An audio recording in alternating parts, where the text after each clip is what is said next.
on the other side of the table, you don't go nose to nose, you don't argue, you're not combative, you wear them out, exhaust them.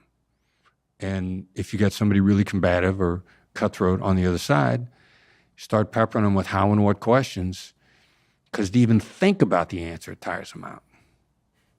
And it's passive aggressive, and it's deferential, and it really works. So if the person on the opposite side of a high friction negotiation is aggressive, the goal is to slow things down, fatigue them, and get them to just either relent or to reveal something that's a loophole. Yeah. Is that right? Yeah. If I have to make the deal, then I'm going to wear them out. I'd like to take a quick break and acknowledge our sponsor, Inside Tracker. Inside Tracker is a personalized nutrition platform that analyzes data from your blood and DNA to help you better understand your body and help you meet your health goals. I'm a big believer in getting regular blood work done for the simple reason that many of the factors that impact your immediate and long-term health can only be analyzed from a quality blood test. However, with a lot of blood tests out there, you get information back about blood lipids, about hormones, and so on, but you don't know what to do with that information.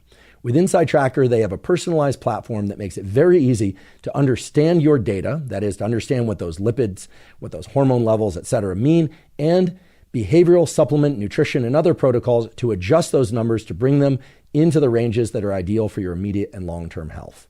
Right now, Inside Tracker is conducting a giveaway valued at $6,000. This giveaway includes a full year of Inside Tracker tests, a consultation with a registered dietitian, and a hydro indoor rowing machine. To learn more about Inside Tracker and to enter this zero-cost giveaway, go to fitnessfuelslongevity.com to enter. That's fitnessfuelslongevity.com to enter.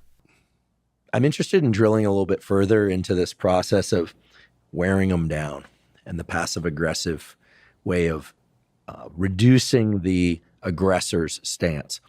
And I want to highlight for people that, what we're talking about here isn't, manipulation to extract something. We're actually talking about the reverse. We're talking about a bad actor who's aggressive and trying to defang that bad actor. Yeah. What does that process of wearing them down look like or sound like? Could you give us a couple of examples of, let's say I'm the bad actor.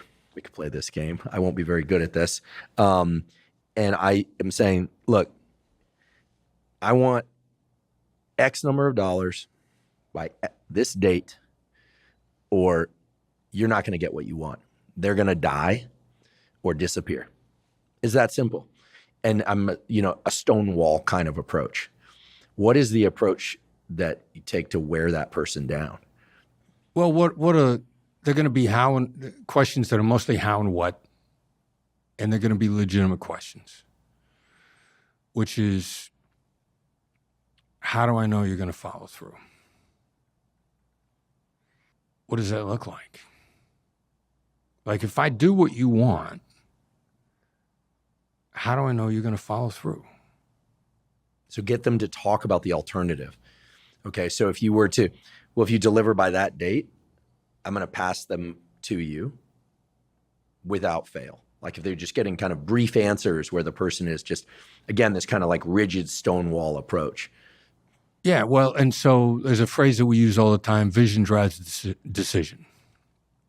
So if you're really going to comply, if I give in, and when I said, how do I know you're going to follow through, I'm not talking about the threat.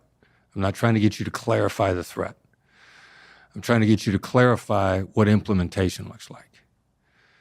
So I need to know, based on your reaction to that, if you plan on following through, if I comply, you will already have that in your head or be open to it. Vision drives decision. You've thought it through in advance. What does letting the hostages go look like?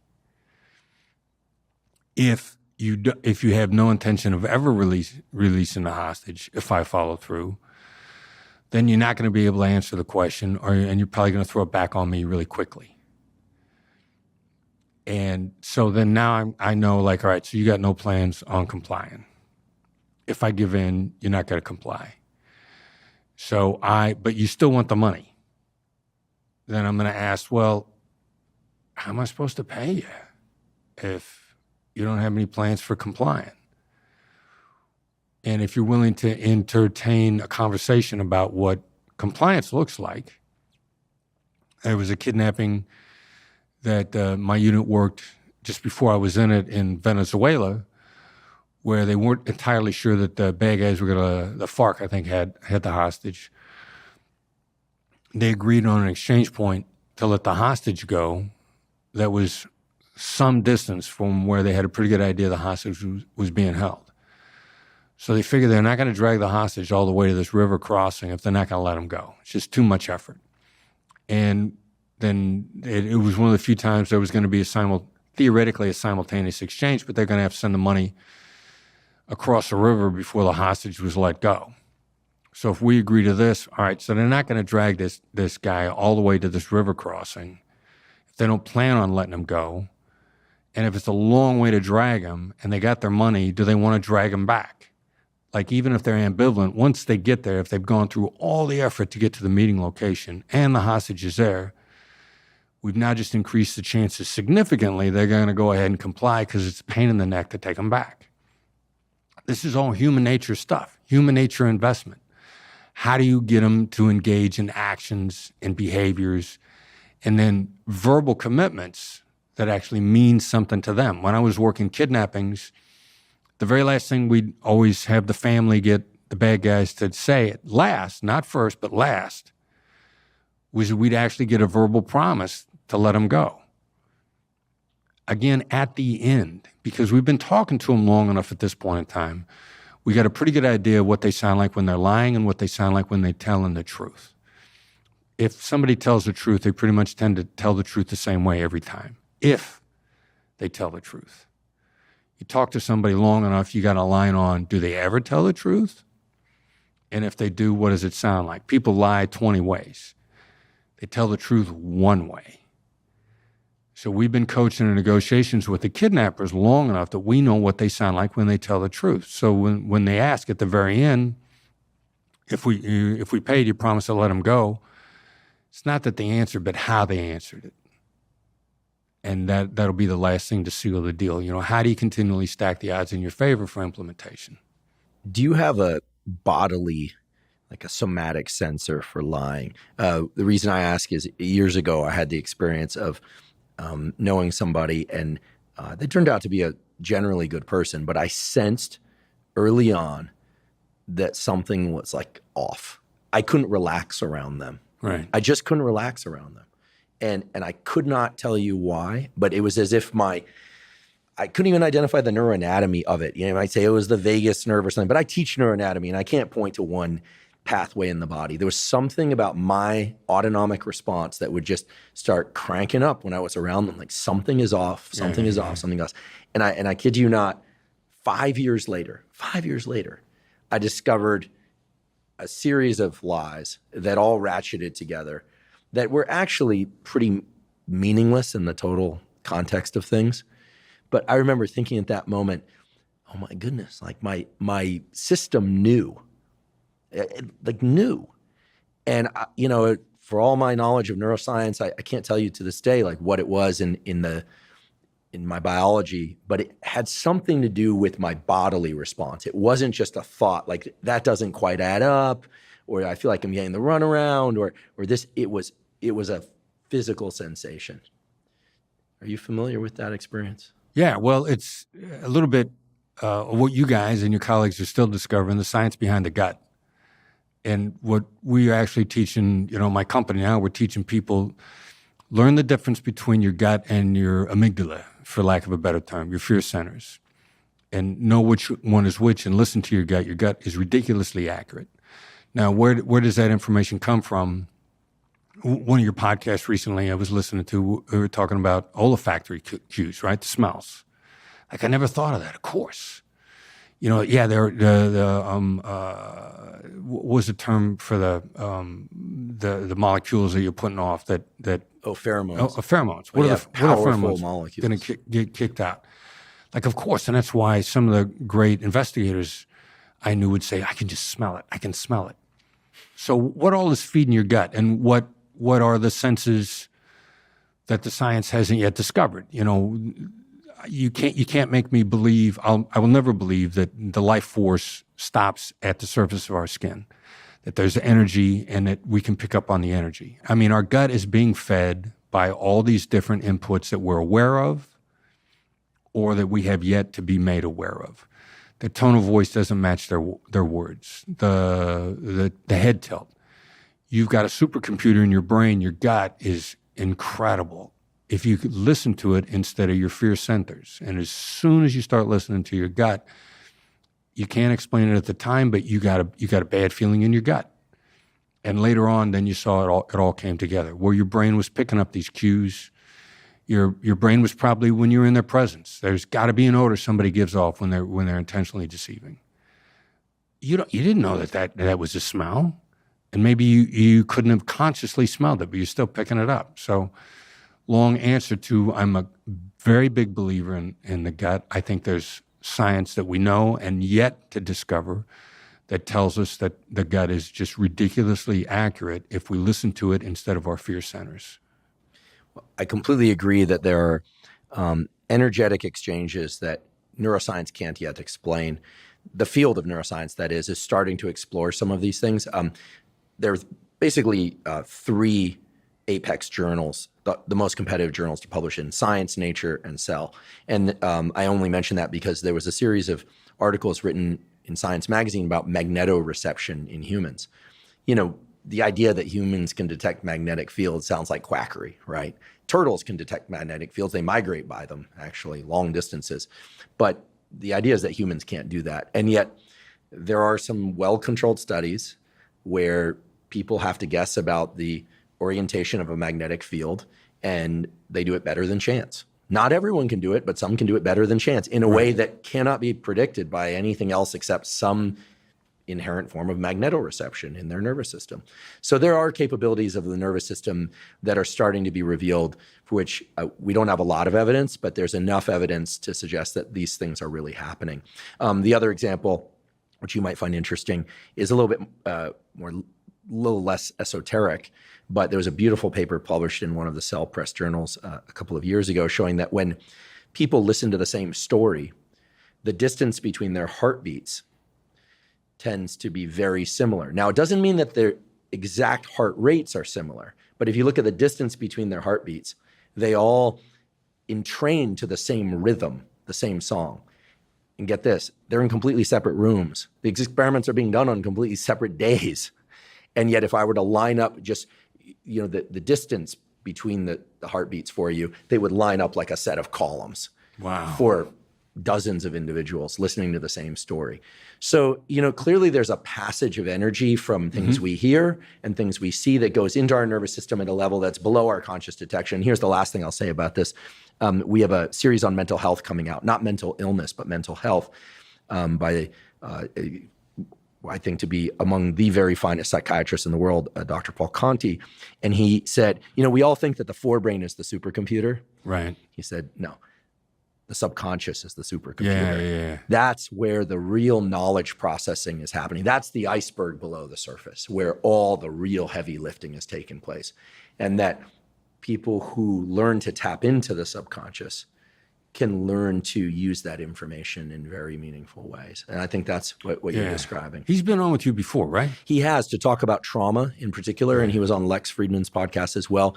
The series that we're doing with him is not about trauma per se. It's really about the subconscious and the self. I think you'll find this series really interesting. And it has a number of very practical questions that one can ask themselves about their subconscious and kind of work the process of psychiatry. We're excited to release that series, but because I don't know of anything like it that's been put out there into the public. But I was so pleasantly surprised to hear him say, we all hear that the forebrain is the supercomputer. It's what drove our evolution. He's like, no. It's the subconscious. That's where our real wisdom resides. And the forebrain is just the implementation device. So it's, how we can convince ourselves that we're in charge, right? Yeah. I mean, I can't think of a time that my gut told me A and it turned out to be B. More often than not, though, I've suppressed my response to the gut. I override it thinking, I think I made the mistake that you guys train your negotiators to avoid, which is I thought, well, this is making me anxious and the anxiety must be like me. Like this must be my fault. or I'm not Right. able to calm myself in this situation, not sleeping well, et cetera. And therefore, like, this must represent some deficiency on my part. Right. And then, and Lord knows, as your shirt points out, I'm a very flawed person. I have many flaws. I always say I have 3,000 pet peeves and at least as many flaws to match those pet peeves. A one-to-one at least relationship. But the point being that I think our bodies really do know. They know. Yeah. Yeah. Yeah. I would agree. So when you're doing negotiations and you're hearing somebody's voice on the phone, there are a lot of cues. When you're face-to-face, there are additional cues. There's their face. And then, of course, if the negotiations are being done by text over a computer or a phone, it's a very diminished environment for information. So maybe we could talk about each of those because we live in those landscapes. If we're face-to-face and we're negotiating, you're listening, of course, to what I want, what I'm insisting on. You're working that process from your side.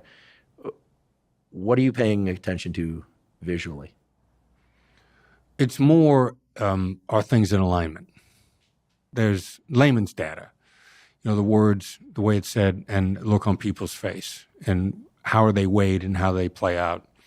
There's a ratio out there that very unscientific, 738-55, 7% words, 38% delivery, 55% body language.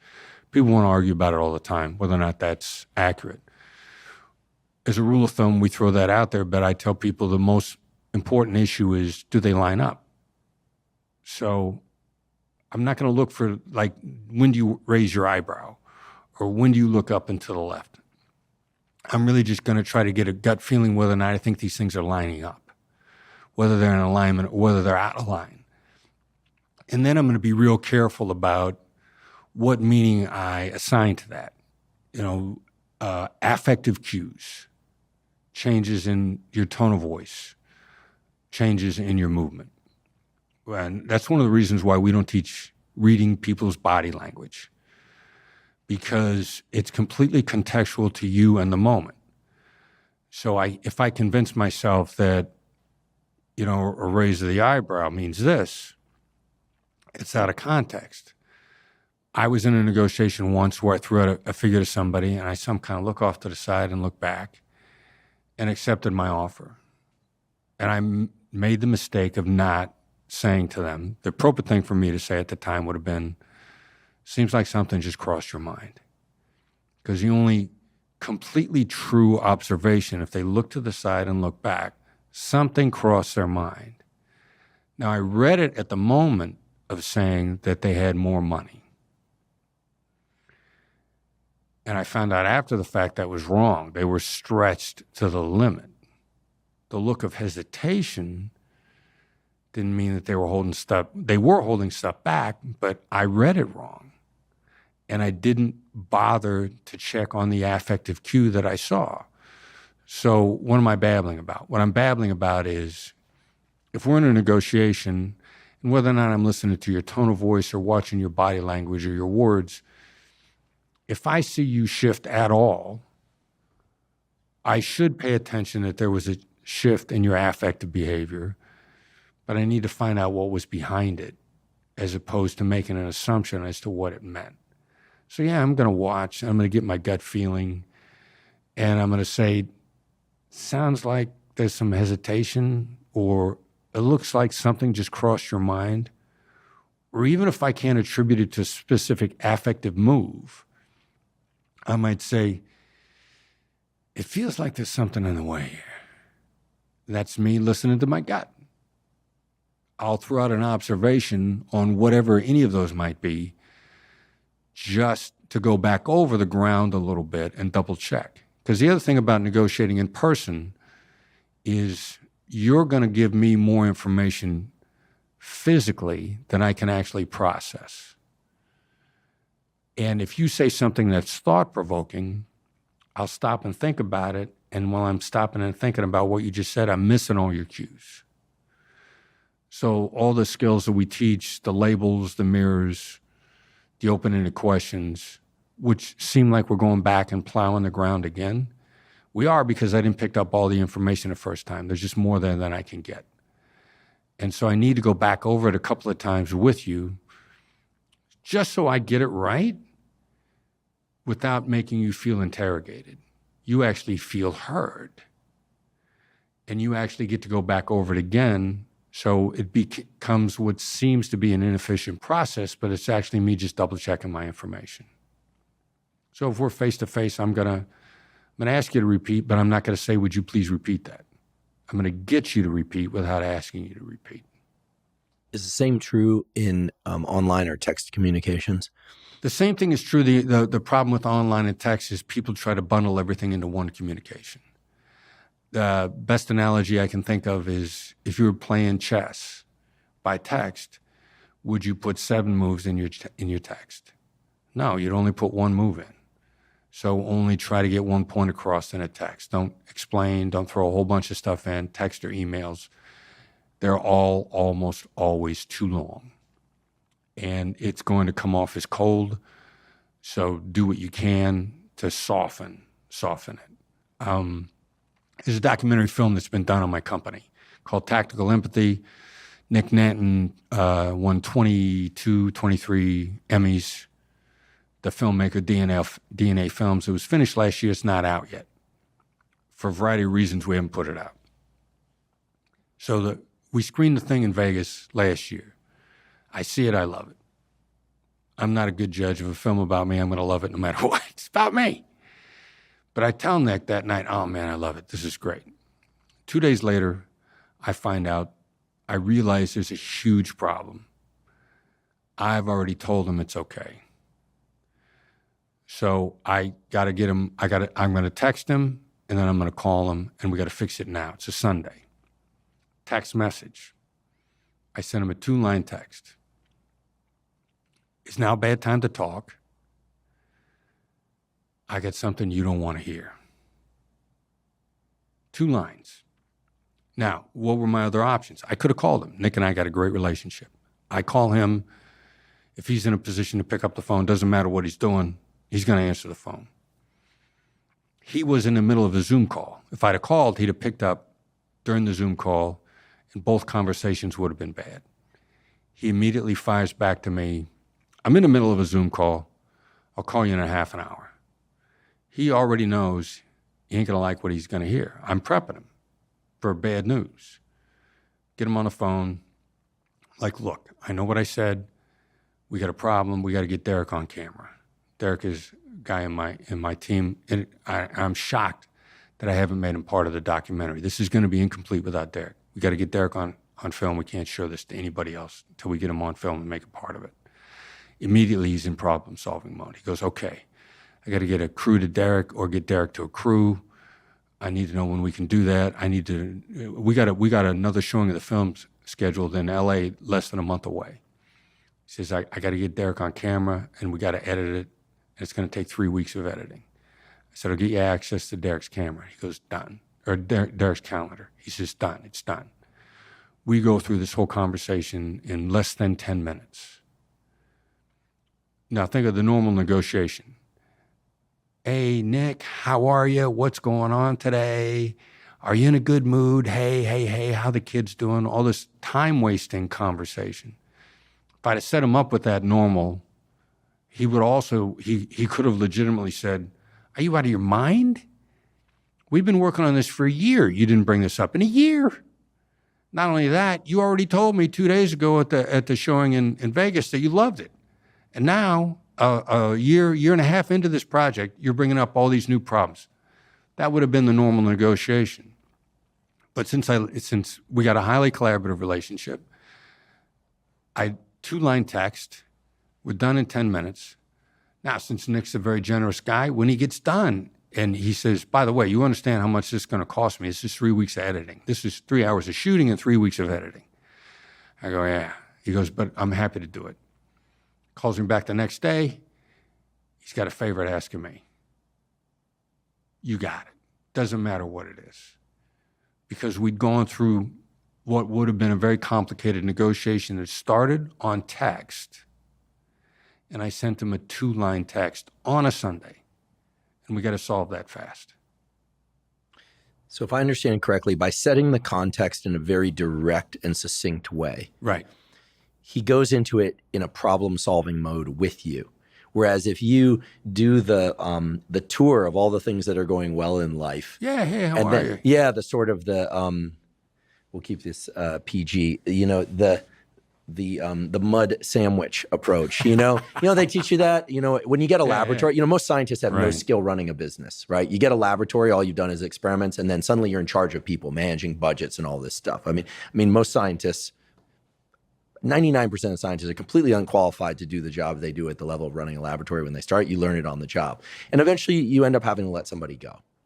And so the typical thing they teach you in these online training things is you tell somebody something nice, then you give them the bad news, and then you tell them something nice on exit, right? Right, That's right. kind of the mud, so to speak, sandwich. Right. All right. This is not that. What you're talking about is saying, hey, this is the problem. You're not going to like the problem. Or there is a problem. You're not going to like it. So that they show up with the context of solving a problem, as opposed to giving them the tour of all the things that are going well. And then the problem is really in contrast to that. And then it's like, ugh. What I love about what you're describing is it's direct. It's honest. You're not doing the tour of the garden before you take them down to the septic tank. It's what I would call the difference between being blunt and being a straight shooter. A straight shooter tells you the truth. They just tell it in a way that lands softly. Let's talk about breakups. Business breakups, romantic breakups. Right. You breaking up with me? No. No.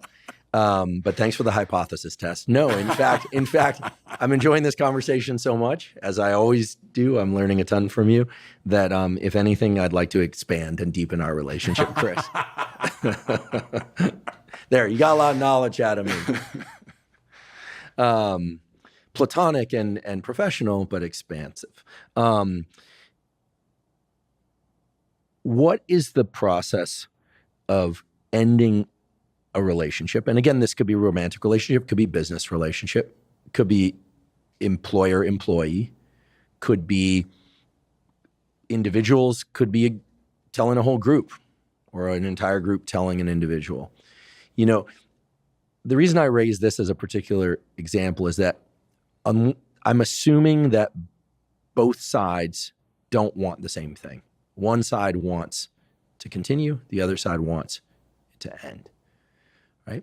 I'll avoid the use of the word win-win, or the words win-win, and just ask, is there a way to have that conversation in any of the contexts I just mentioned in as you so beautifully described it, a straight shooter manner where it's direct, it's honest, but it lands soft? Because what we're talking about here is feelings of rejection. Mm-hmm. And nobody likes feeling rejected. Right? I don't know anybody that likes being fired. Even from jobs they don't like, people's egos suffer. Right.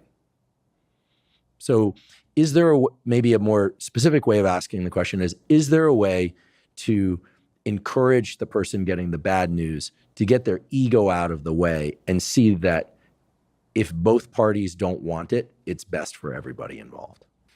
I almost want to say no. But first, what are the caveats? Most of the time when people are struggling with this, they're not trying to save the other side, they're trying to save themselves. So who are you really trying to save? By postponing it, softening it, trying to act like it's something that it's not. I don't know that anybody has ever been fired that didn't have a sense that it was coming. The person that was getting ready to fire him opens up by saying, "How are you?"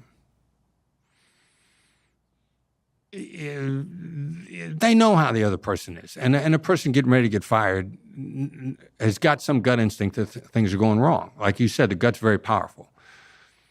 So you gotta lower the boom as quickly as you can, but also as gently as you can.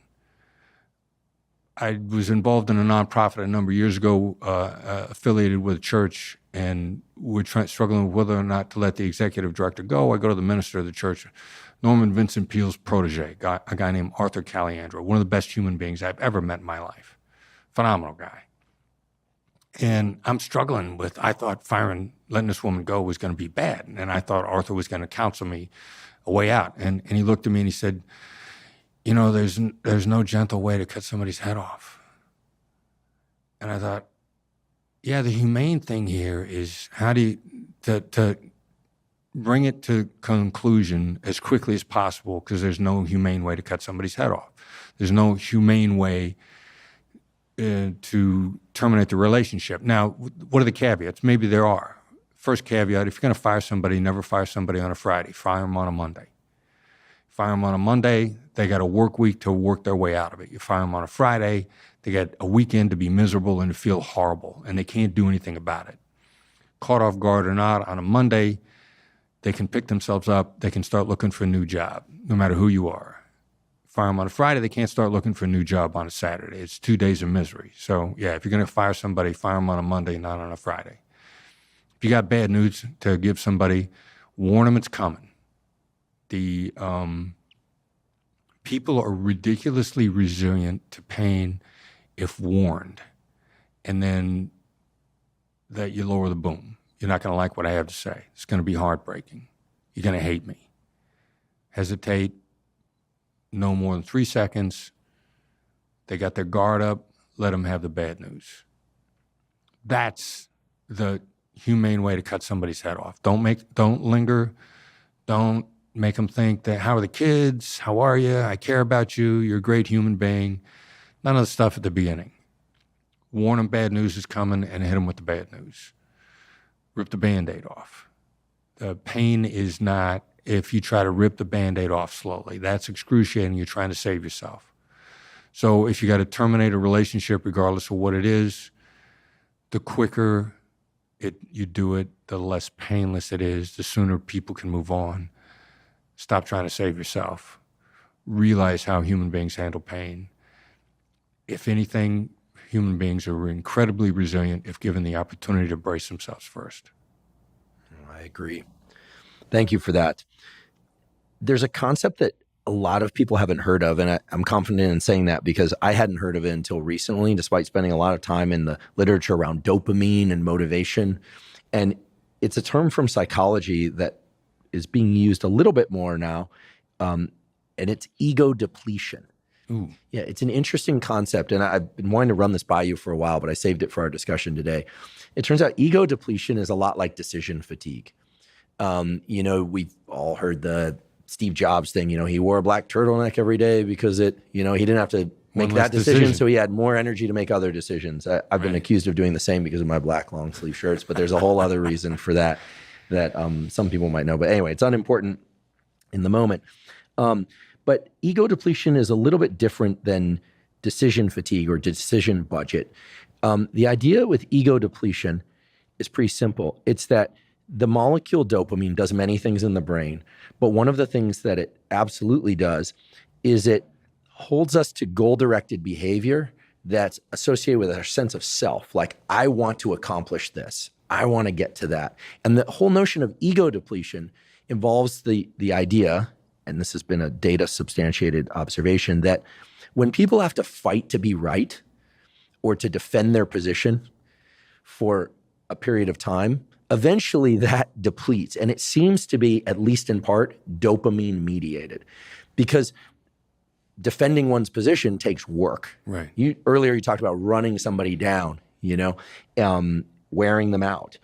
And I wonder, as I just throw this concept out to you cold here, whether or not that calls to mind any examples from your work where you felt like, okay, like this person could really hold, but if I just kept pressing, eventually they'd tilt. Right. And it's different than the kind of fatigue that comes from a conversation that starts at 3 p.m. and ends at 2:30 in the morning. We've all been there. Right. I've been in those conversations. Usually they're not very pleasant. And at 3 a.m, everyone's peeling apart. I've learned over the years, like you clip it at 9:30 and you try and shift, right? Right. One of the worst pieces of advice I've ever heard is you'd never go to sleep angry. It's like, no, actually get sleep, wake up, and then revisit the problem if the situation allows. That's my belief anyway. Yeah. Trying to stay up all night trying to work something out is just counter biology. So ego depletion.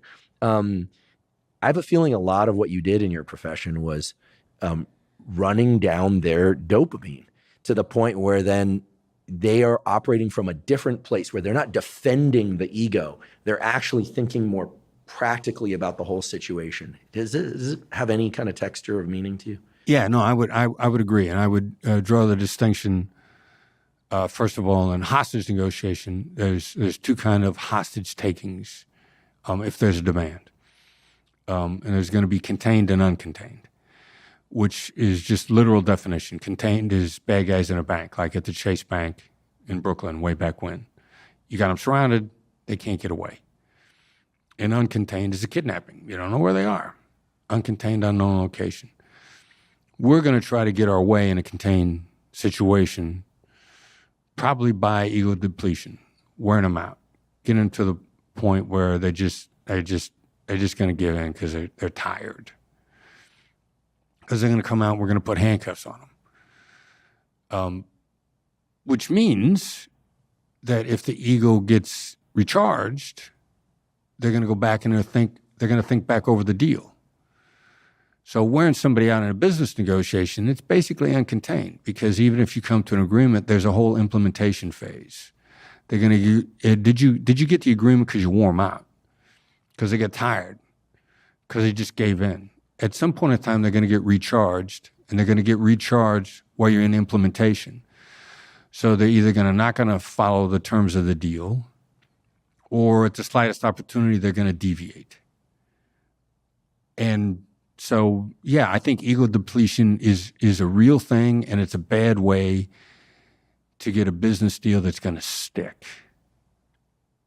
Because they rest and then they come back a different person. Yeah, they're going to be recharged. Their ego is going to be recharged. And if you get the agreement based on a depletion of their ego, that battery's going to get charged back up again, whether it's a business deal, whether it's a personal negotiation. You know, you have a disagreement with your significant other, and you follow that bad advice. Don't go to bed angry. And so you stay up till 3 a.m, and you think you come to a resolution. Everybody gets a good night's sleep, and the next day they feel completely differently about what they said the night before. Yeah, I might have heard of that happening once or twice. Saw it in a movie, right? Yeah, I saw it in a movie. A friend explained that situation to me. Earlier, you mentioned approaching a conversation in a playful way. Right. Like, all right, you know, this might even be life or death, but let's play this like a game, because you can see more opportunities. Now, we know that when we are relaxed, we see the big picture. When we're tense, everything narrows. Tunnel vision, tunnel thinking, tunnel everything. We lose access to the full toolkit. So you obviously take really good care of yourself.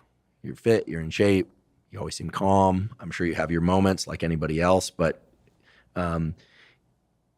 what are some of the things that good negotiators do all the time so that when the bell goes off and they have to respond, they are ready? And the reason I ask this is because, you know, we've been talking about negotiations in kind of a vacuum, like it's happening and then how does one handle it?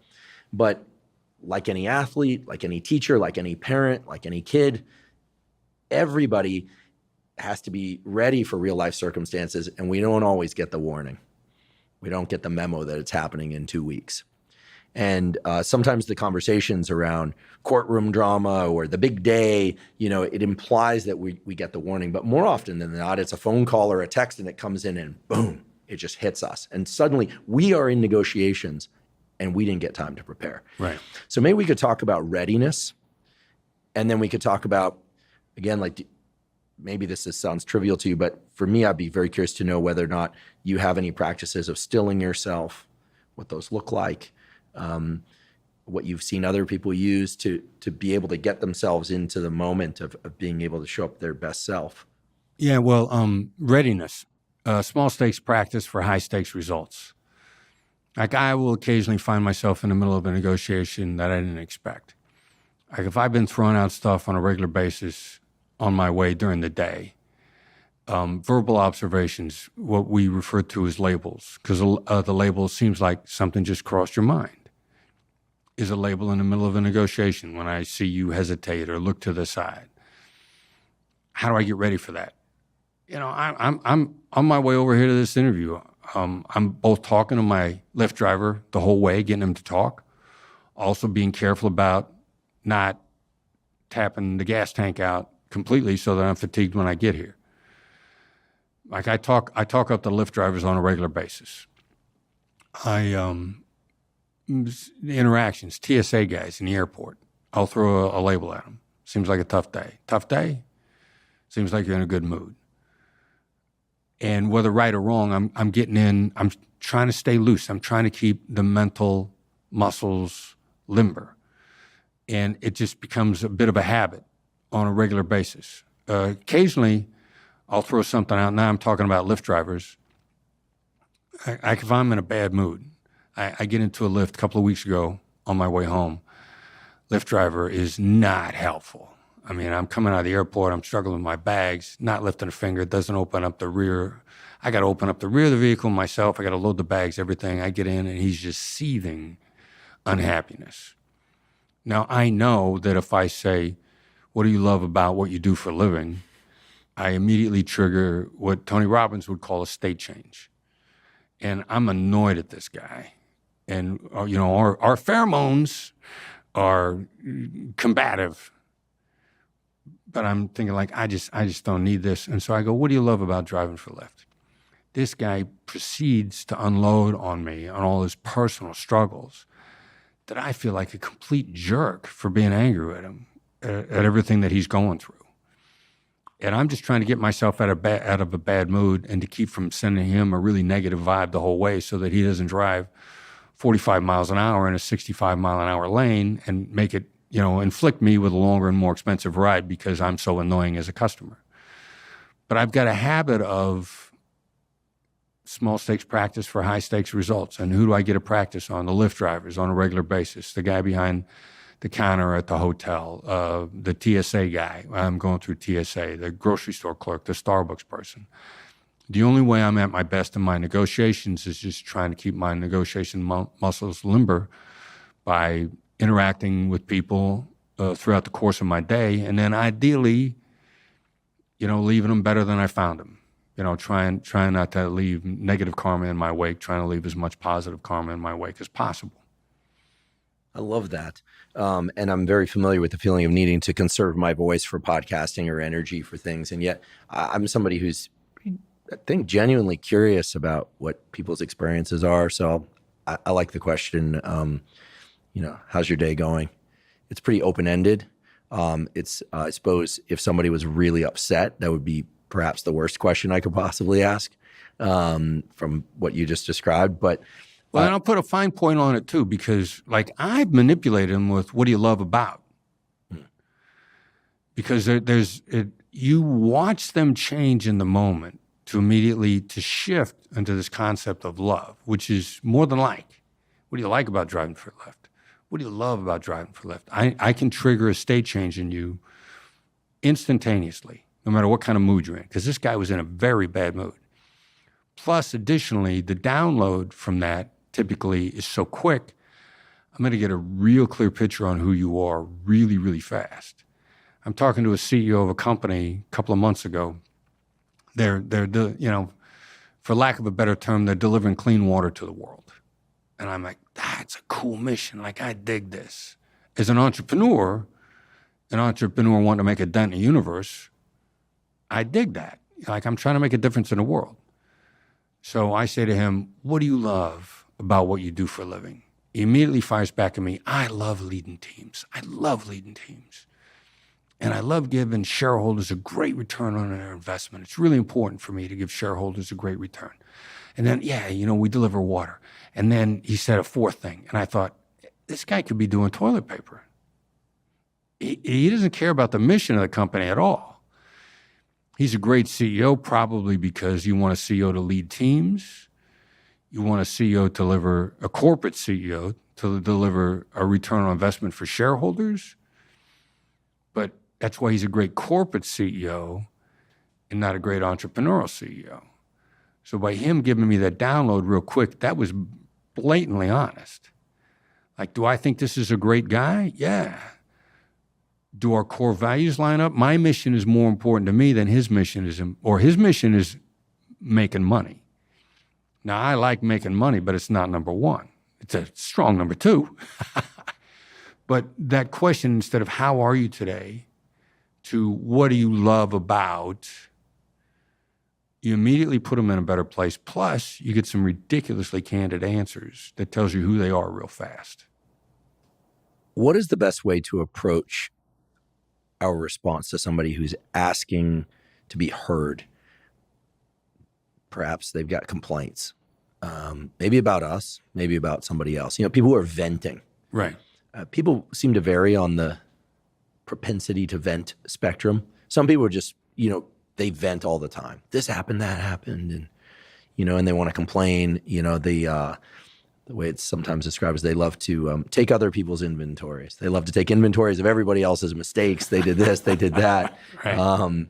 It's a lot easier often than taking our own inventories of what we could be focused on and do better. That's a universal truth in my mind. But people approach other people that they trust and they want to vent, presumably to get over whatever it is that is bothering them. But all too often it seems to just amplify the feelings of frustration. What do you do when somebody you care about and that cares about you comes to you to vent? Is it just you let them vent, or do you try and let them negotiate with themselves a little bit in a way that could help them more than if you were to just let them vent? I'm really leery of letting people vent because a lot of times it seems to be a spiral that just spirals out of control. So why is somebody venting? They don't feel heard. They feel ignored. They feel like they've been wasting their time talking. They're frustrated. That's the feedback. I'm going to give you feedback on what I'm guessing is causing you to vent. And just an observation. Like it sounds like this is driving you crazy because nobody listens to you. Sounds like you've been struggling with this for a long time. Sounds like this is very frustrating for you. What's the emotion? The particular negative emotion. Frustration is about somebody being denied a goal in the future. Anger is about somebody's upset about something that happened in the past. The type of negative emotion begins to focus you in on is it forward thinking or is it backward thinking? And frustration and anger can be two very different versions of the same negative emotion, but they're focused on different points in time. So I'm going to try to intuitively, if I don't know from what you've told me, I'm going to start taking educated guesses on making an observation on what it is that's driving you. If you need to vent, you've been talking and people have been ignoring you, or you've been taking actions and people have been ignoring you. You need to vent because your communication or your actions have been ignored. There are some clues here, and the sooner that I get at the heart of what's bothering you, the sooner you're going to be able to let it off. So I'm going to encourage letting the steam off without trying to correct you, without giving you advice, without frustrating you by not listening to you, by trying to recognize verbally what some of the motivators are, which will deactivate the anger much more quickly. It's the whole basis for a crisis hotline to begin with. People are venting. And so how do you most effectively vent to somebody so that instead of going on a rant for an hour and the rant introduce toxins into their system where they're poisoning themselves? I think negative emotions put toxins in our system. How do I deactivate that as quickly so that you're not hurting yourself as much? And you feel heard, you feel relieved, you feel listened to. So and if it involves me, if it's a close friend who's venting to you, you're involved in the situation to some degree. And I might even say, boy, it feels like you're probably frustrated because I haven't listened to you up to now. I'm going to start taking some emotionally educated guesses on what I think is driving you, and I'm going to put it in the form of a label, which is just an observation. Seems like, sounds like, looks like. Then if I get it wrong, and you go, well, that's not it at all, I can say, well, that's just the way it seems. It just seems that way. It puts you in a position to just let somebody know you see them and you're doing your best to understand. I'm not a fan of venting. If I go on a rant, personally, I always feel worse. So I want to deactivate that negativity so I can get my feet back under me emotionally. Very useful knowledge you just shared with us. Do you meditate? Tiny little bits. I mean, I'm in trying to make my day more effective. I have a gratitude exercise that I do almost every morning.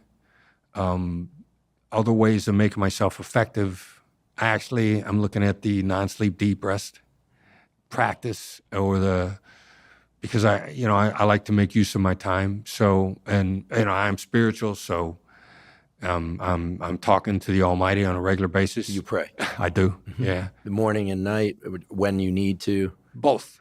Yeah, both. I mean, I think, whether or not you believe in one God or the universe or whatever it is, I think spirituality is an important component of health, whatever your spirituality is, and you should recognize it, and you'll be better off if you engage in some sort of a spiritual practice. It doesn't have to be any of the three major religions, but spirituality is a component of who we are. So yeah, I practice it on a regular basis. So sense of higher power, or to better define higher power, it could be, as you said, aligned with conventional religion, or just aligned with the idea that there are things outside of us that are important to pay attention to, that we can all do better by being in recognition of or service to, or both. Something like that. Yeah, pretty much like that. And then leaving it as open and as possible, because I think there's a spiritual nature to us, period. I agree. What about your physical training? I must say, you're in excellent shape. I imagine that went along with the FBI thing. I mean, I saw Silence of the Lambs at the beginning. She's running around with other agents. Yeah. Shooting targets and running and lifting and doing their sit-ups. And their, that was I think it was a 1980s film. So it's a little bit dated now. Yeah. Probably now they're doing other stuff as well.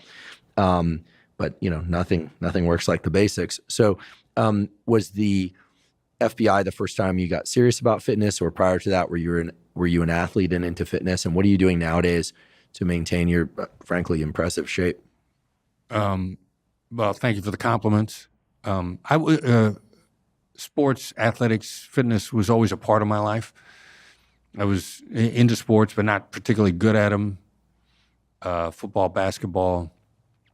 I'm a last century guy, so long before the conditioning is evolved as it is now, with interval training and the rest of the stuff, which is phenomenal.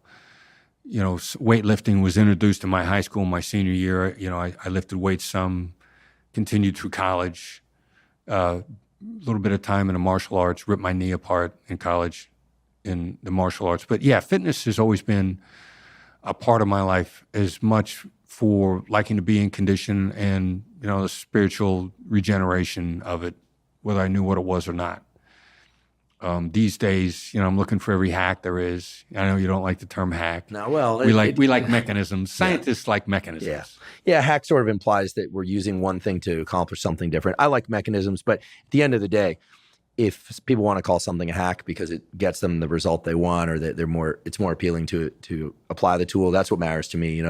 Tools sitting in a box don't do anything. So if people are using them, then I'm good with the term. Yeah. So these days, cold plunge, sauna, principally. I'm struggling with issues with a couple of joints that I know science will eventually help me regenerate. So in the meantime, good diet, the basic pillars: diet, not a perfect diet, but by and large, overall my diet's pretty good. And then the little things. Spiritual keeps me in shape physically. Hitting a cold plunge is challenging psychologically and physically. And the sauna, a state too. Shifter. That's for sure. Yeah. You don't need science to know that 30 seconds or a minute in that cold water is going to change your chemistry for a long while afterwards, and for the better, I believe. Yeah. Once you get out, people forget this. They're like, I hate the cold. The point is not how you feel while you're in it. You can feel proud of how you navigate that portion, but the point is how you feel afterwards. Well, that's the old saying. Why do you hit yourself in the hand with a hammer? Because it feels so good when you stop. I like that. Spoken like somebody who worked in New York City for a long time. Out here, we'd probably say something different. It's like crystals and lava lamps or something. Although there aren't many lava lamps anymore. I think that the idea that California is all hippy dippy, that's not true anymore. I think it's been overrun by other a different ethos. In any event, thanks for sharing that, because I think that we can't separate the physical from the psychological, right? I mean, we've been talking about the mental and fatigue status of the people you're negotiating with oftentimes during this conversation. But then, of course, there's how you show up to the job. I mean, if you're run down 3 days and you've been in a fight with your spouse and that's still in the back of your mind, and you're hungry, tired, sick, not connected to your higher power, all those things, that there's no way you can be as effective at any job. So it's great to hear, and not surprising to hear, that you have bedrock practices that you implement. Yeah, it's an interesting point. Almost everybody I knew that was really good at anything they did for a living, they probably took pretty good care of themselves. Yeah, I agree. There's this, the language around self-care, I think, gets really distorted. I'm going to editorialize for a second here. I think but I'm going to editorialize in line with what you just said. I think self-care sounds like navel gazing, where people think that it's all about self, but it's actually taking care of oneself so that we can show up better for everybody else. More energy, more capacity, more staying power to have those hard conversations with the people we care about and that move our life forward. So it's really refilling the fuel tank, in my mind, as opposed to the kind of egocentric, narcissistic, stance that a lot of people take towards that. And I understand why they do. People scroll through Instagram and they see people, selfieing every muscle and all this stuff. And listen, I'm not disparaging what people want to do, but at the end of the day, self-care is about being more ready to do better for the world if you're mission oriented. Agreed. Completely agree. Do you think there's been a change in the FBI over the last 30, 40 years around that? I have this image in my mind of agents sitting in cars for 20 hours, eating hoagie sandwiches and, looking through binoculars and running themselves into the ground with this kind of bulldog-like persistence to solve the puzzle. I mean, put differently, I imagine there were some negotiations that were very long and fatiguing. So do you recall one of the longer negotiations that you had? And how do you sleep at night midway through a hostage crisis? So the longest one that I was directly involved in on almost day to day and hour to hour one went about 3-ish days. Washington, D.C., 2003, start of the second Iraq War. A guy named Dwight Watson rolled a tractor into the middle of D.C. and claimed he had 4 bombs, and he left 4 bombs scattered around the city. Had he actually done that, or he was just he was bluffing? He was bluffing. He hadn't done either. And it started on St. Patrick's Day. Oof. Kind of interesting. Like the thing in you said in the Philippines. It's like national holiday. Yeah, holiday, right? Interesting for a whole bunch of reasons. Now I had to go home and go to sleep one night, and when we were in the middle of that, and then it was just. I don't remember having trouble going to sleep because I felt like I did a good job, and that I handed the shift off to another hostage negotiator from the Bureau, was effectively the team leader, Vince D'Alfonso, and Vince was a brilliant negotiator. So, and the team that he was with, everybody was in good hands. As a matter of fact, Vince almost kicked me out of the scene because I didn't want to go, and he just kept saying, "Go home, get some sleep. Go home, get some sleep." And finally, the 5th time he said it to me, I went home. So I felt like I was leaving things in really good hands. And when working kidnappings, we expected them to go for long periods of time, and you just kind of gotta. If you have faith in the process, and you feel like that you're doing the best that can be done, then I think you could sleep at night. I guess to answer that question. You have to be careful whether you're working a case, a siege, or anything in the Bureau, that you don't run yourself into the ground. And there was some cases I worked in the 90s where, we knocked ourselves out. We worked harder than anybody we ever saw. But we occasionally took time off too. I worked with guys that realized that sometimes you got to go out and have a beer and kick back and blow off some steam. So I think everybody that I ever worked with, we're occasionally cautious enough to recharge the batteries. And then depending upon the nature of the challenge in front of you, it was a siege in St. Martin's Parish and went 6 days. I don't think those guys got a lot of sleep, but the nature of those sieges, that particular type of siege only lasts 5 or 6 days anyway. You just got to gut it out. On the Huberman Lab podcast, please put those in the comments section on YouTube. We do read all the comments. Please also check out the sponsors mentioned at the beginning and during today's episode. That's the best way to support this podcast. I'd also like to inform you about the Huberman Lab podcast free newsletter. It's called the Neural Network Newsletter. And each month, the Neural Network Newsletter is sent out, and it contains summaries of podcast episodes, specific protocols discussed on the Huberman Lab podcast, all in fairly concise format and all completely zero cost. You can sign up for the Neural Network Newsletter by going to hubermanlab.com, go to the menu and click on Newsletter. You provide us your email. We do not share it with anybody. And as I mentioned before, it's completely zero cost. By going to hubermanlab.com, you can also go into the menu tab and go to Newsletter and see some example newsletters from months past. Thank you once again for joining me for today's discussion about fitness, exercise, and performance with Dr. Andy Galpin. And